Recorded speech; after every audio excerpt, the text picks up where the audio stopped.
2006 থেকে 2026 দুই দশক একটা সাধারণ ছেলে মুম্বাই থেকে কলকাতায় এসে পাল্টে দিল টলিউডের সমীকরণ। কথা বলছি আমাদের সবার প্রিয় দেবকে নিয়ে। শুরুটা ছিল অগ্নির শপথ দিয়ে। অনেকে বলেছিল ও টিকবে না, কথা বলায় জড়তা আছে, কিন্তু সেই ছেলেটি আজ চ্যালেঞ্জ নিয়ে দেখালো সে হার মানতে আসেনি।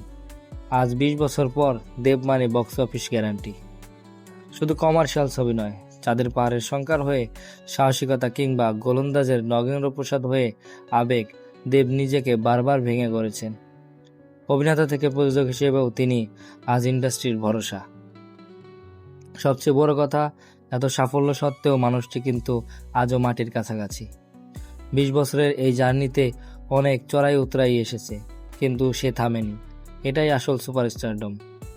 অভিনন্দন দেবদা, এভাবে আমাদের আরও 20 বছর মাতিয়ে রাখো। আপনারা দেবের কোন সিনেমাটি সবচেয়ে বেশি পছন্দ করেন কমেন্টে জানান।